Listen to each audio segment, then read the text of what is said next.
民间有一句老话，战战青天不可欺，未曾动念以先知，莫道因果无人见，远在儿孙近在身。再怎么厉害的人，了不起欺负老实人，或者打压自己的竞争对手，而在老天面前，这些人都显得不堪一击。老天想要收走他们，也是分分钟的事儿。不要总是觉得因果不会报应在自己的身上，也许到了一定的年纪，因果报应就来了，不仅降临到我们的头上，还降临到子孙后代的身边。在秦朝，祖龙始皇扫灭了6国，想要基业万世流传，没想到始皇帝在49岁就没了，他的基业也被秦二世胡亥一手埋葬，让人感觉到可悲可叹。从人均寿命来推测，秦汉时期的40多岁，大致就是今天的60、70岁。试想，连始皇帝如此厉害的人，也无法违背天意，该衰落的时候，也只能衰落，又何谈是普通人呢？人生如同一部宏大的史诗，编织着无数个人的选择和行为。在这个旅程中，善行和恶行如同两面镜子，时刻反映着我们的内心和行为。而在人生的某个特定时刻，特别是在60岁左右这样一个转折年龄，这些选择和行为的果报往往会显现出来。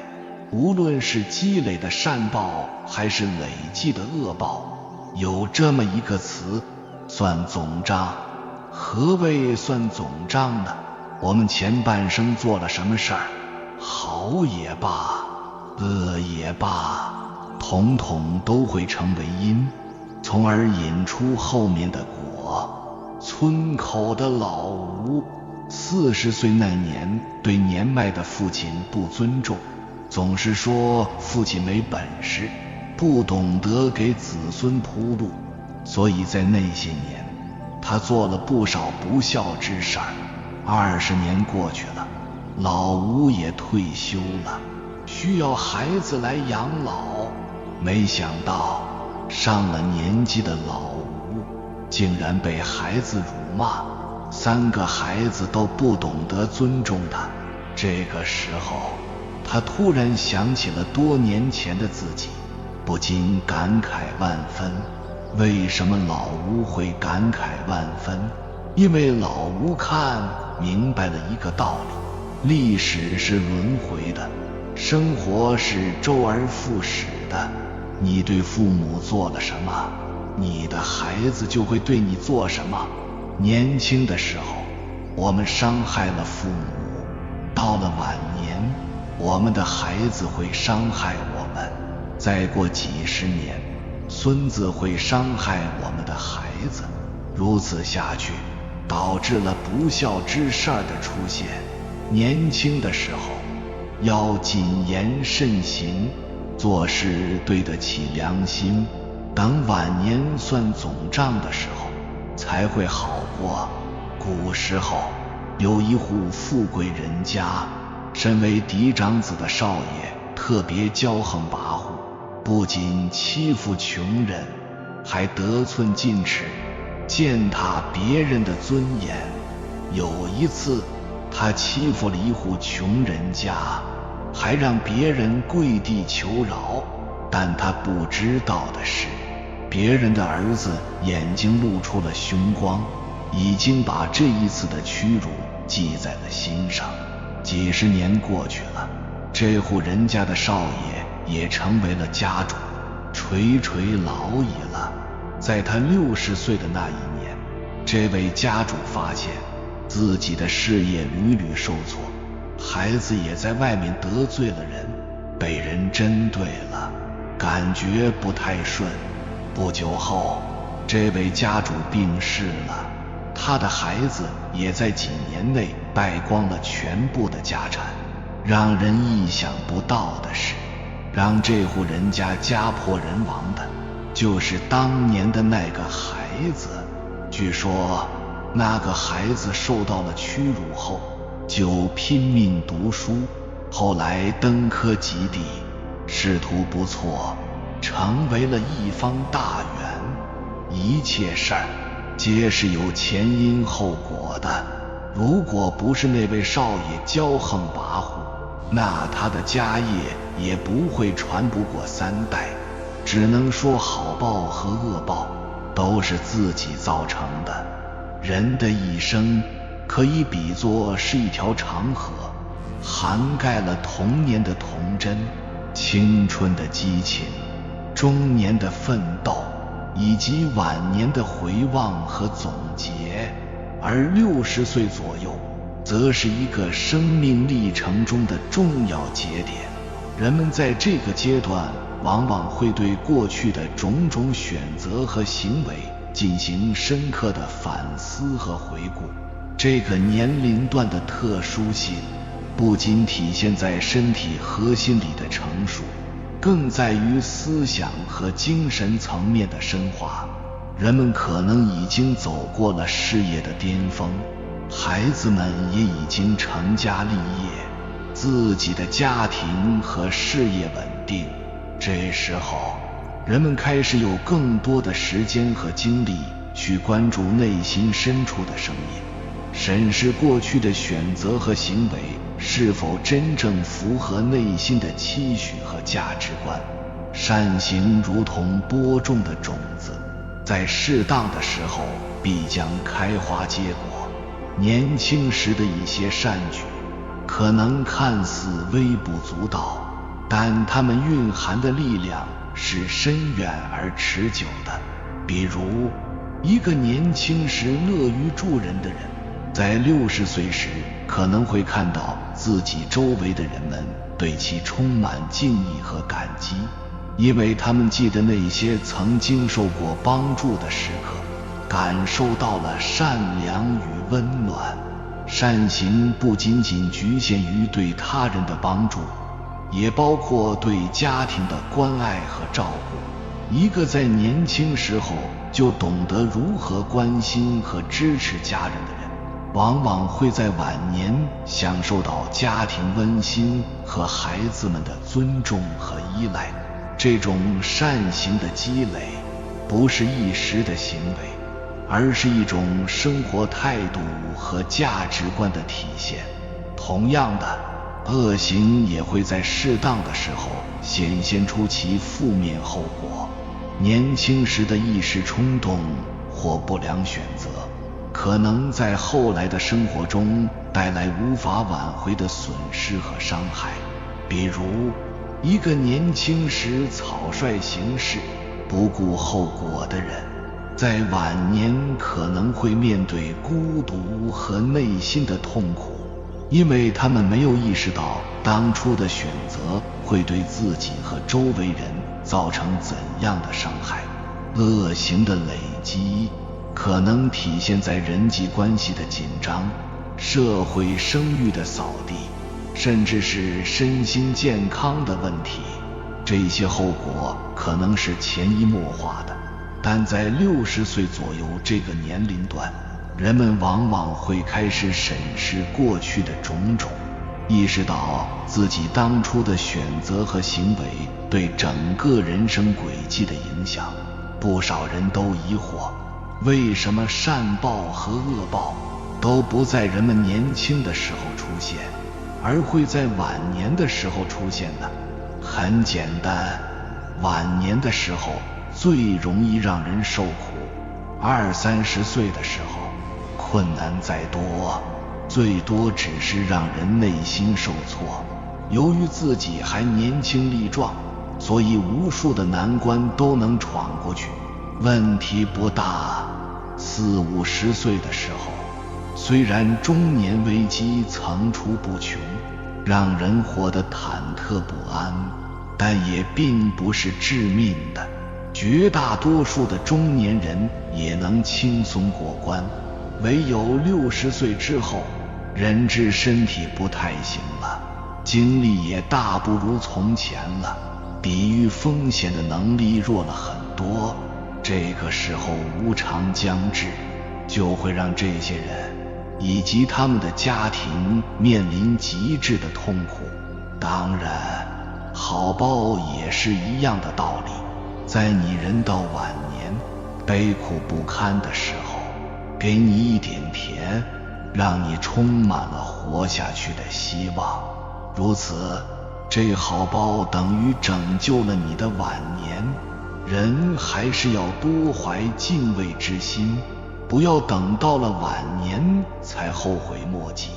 谈到这里，就不得不谈及子孙的善恶之报。不少人都觉得报应只会落到自己的头上，只要自己一力承担就好。殊不知，报应到了最后，就连子孙后代也无法幸免。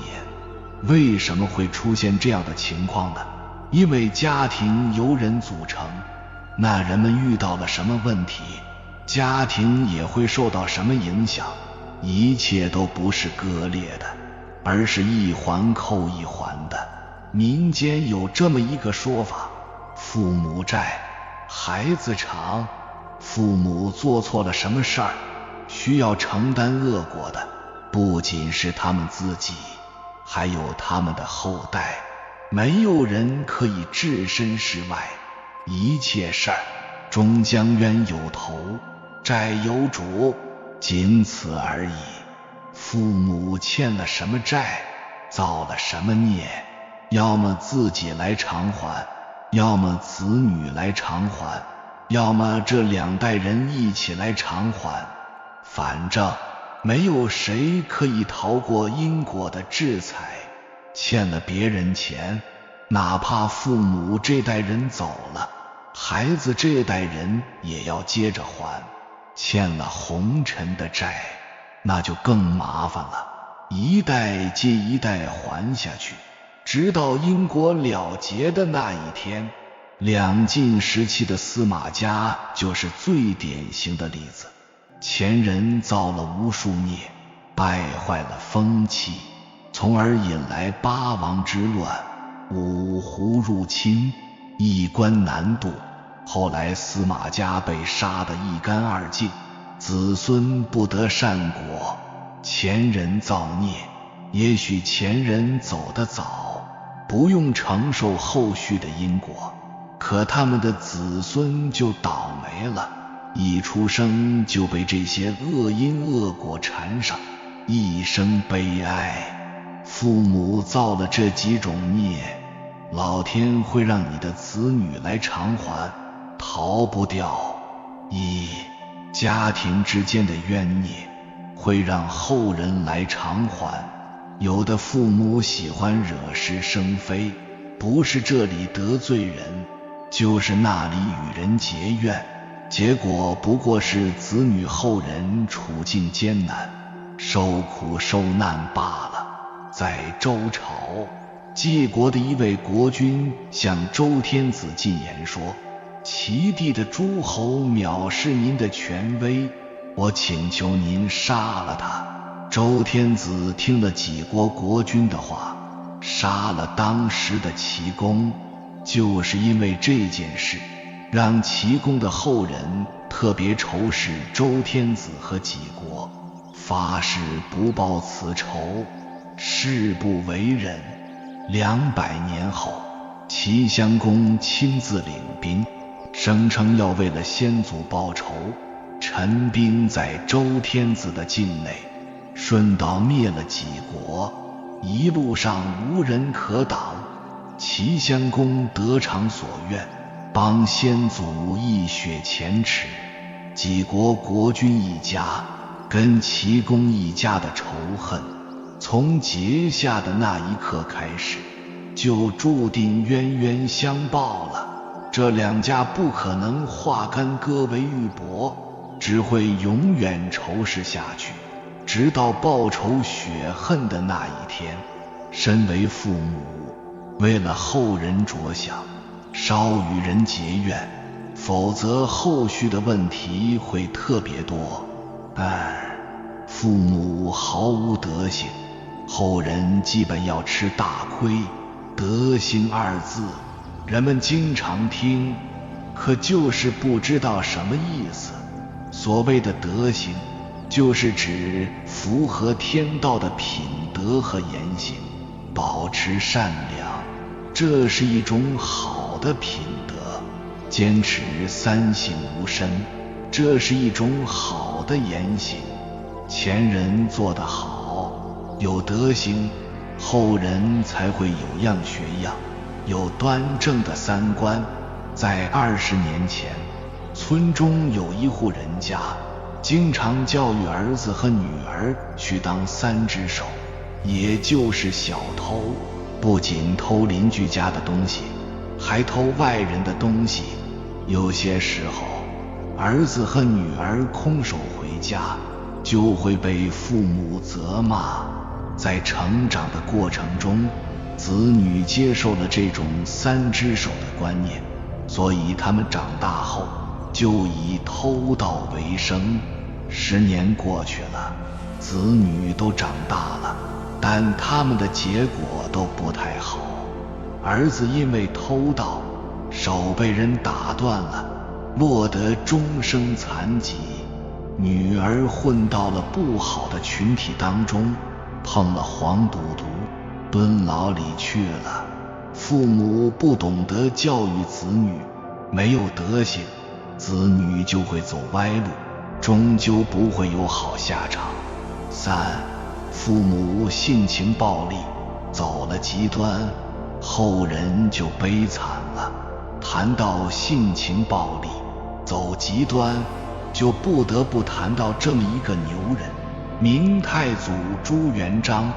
他出身底层，从一个讨饭的乞丐奋斗到大明的创始人，确实厉害。不过朱元璋有个特点，是杀，喜欢屠戮功臣。明初4大案就屠戮了无数人，创下了历史上帝王杀功臣的新纪录。朱元璋以为自己是天子，是皇帝，想做什么就做什么，在人间确实如此，可在因果和天道面前，他就显得特别渺小了。朱元璋的原配妻子马皇后死在了他前面，不久后，朱元璋最喜欢的大儿子朱标也死在了他前面，紧接着2儿子和3儿子也死在了他前面。可以这么说，朱元璋白发人送黑发人，不仅送走了自己的妻子，还送走了3个儿子，哪怕是传给孙子朱允炆的皇位，也被4儿子朱棣夺走了。性情太过于暴力，不仅让自己折服折寿，也会让后人折服折寿。4. 父母捞的横财太多，可能会害死子女。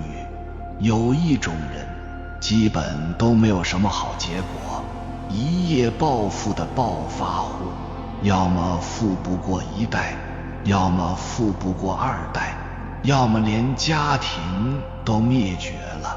对此，有些人不理解，一夜暴富的暴发户真的就不好吗？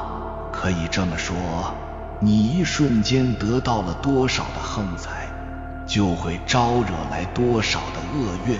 正如老子所言，福兮祸之所伏，祸兮福之所倚，4个字就能概括，福祸相依。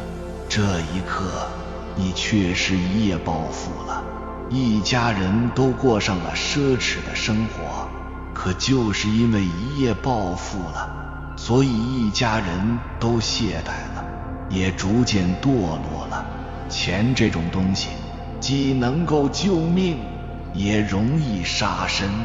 横财太多，但父母和子女都没有强硬的命格，镇不住，那横财就会对他们造成反噬，害死他们。钱要慢慢赚，名要慢慢谋，那些来得太快的东西，十有八九都是有害的。有道是，莫道因果无人见，远在儿孙近在身。不要认为因果报应不会出现，也许报应会在晚年的时候降临，或者更狠一点，直接报应到儿孙的身上。说到底，终究要有人去承受报应。就拿欠债还钱这件事来说，这个家庭欠了别人钱，难道说这个家庭的长辈离开了就不用还钱了吗？肯定要。子女还不清，孙子还，一直延续下去。这善恶报应跟欠债还钱那是一样的。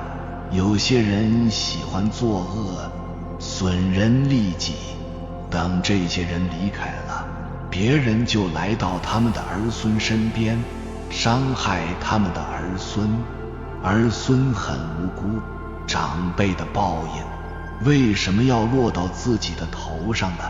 只有一个回答，谁叫你们是他们的后辈呢？来到这个家，就需要承担这个家的债务和因果。常言道，有因必有果，有果必有因，因果循环，皆有定数。当下的现状都是过往的累积。如果你眼下生活无忧，幸福安然，那是过去努力的回报。如果你此刻艰难困苦，愁满心头，大概是为曾经的错误买单。人这一生都有因果，老祖宗留下的8句大俗话早就说透了。一，乱麻必有头，事出必有因。任何事物，即便复杂如乱麻，都有内在的因果关系。纵使命运千头万绪，但冥冥之中仍有因可循。回首来时的路，便会明白，当前承受的果都是当初种下的因。你付出努力，持续精进，自然可以厚积薄发，一鸣惊人。你挥霍光阴，懈怠行动，只能止步不前，仰望他人的风景。人这一生，所谓的好事和好运，不过是化了妆的善因善果。莫道因果无人见，远在儿孙近在身。这世上的因果，看不见也摸不着，但却是真实存在的。即便不报应在自己身上，也会在儿孙身上。孔子曰：君子有3位，畏天命，畏大人，畏圣人之言。生而为人，一定要有敬畏之心，诸恶莫作，诸善奉行。毕竟你看不见的因果，终有一日会流转到自己的身上。种下善因，福泽绵长；惠及子孙种下恶因，伤财伤德，连累家人。7分报应自己受，3分报应给儿孙。哪怕是为了后代，也要行善积德。3，善有善报，恶有恶报，不是不报。时辰未到，一个人做了善事或恶事，或早或晚都会得到相应的报应。上天从来不会偏袒谁，也不会亏欠谁。人这辈子，谁也躲不过因果报应4个字。幸福不是奖赏，而是善报；苦难不是惩罚，而是恶报。所有的结局都和因果环环相扣，无论早晚，总会到来。你若善良，积功累行，施人不得，必将广结善缘，收获善果。4. 种瓜得瓜，种豆得豆。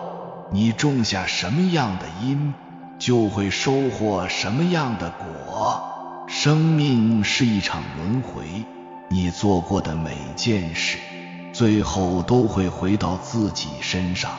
就像你主动吃读书的苦，就会少受生活的累；你心常怀孝顺长辈的心，就会多享儿孙的福。反之，吃不了读书的苦，免不了要受生活的罪。你若苛待长辈，也难得善终。正所谓一念天堂，一念地狱。你的命运通往何处，是好是坏，往往都是你自己的选择。5. 积善之家，必有余庆；积不善之家，必有灾殃。行善积德的家庭，福德多到可以留给子孙享用；作恶多端的家庭，除了害自己，还会疑惑子孙。一个家有没有福，要看他祖上有没有德。倘若祖辈心地宽厚，乐善好施，与人方便，与人为善，子孙后代也能得享于泽，代代有人才，家运长盛不衰。可若是祖辈不择手段，坏事做尽，子孙都难得有好下场。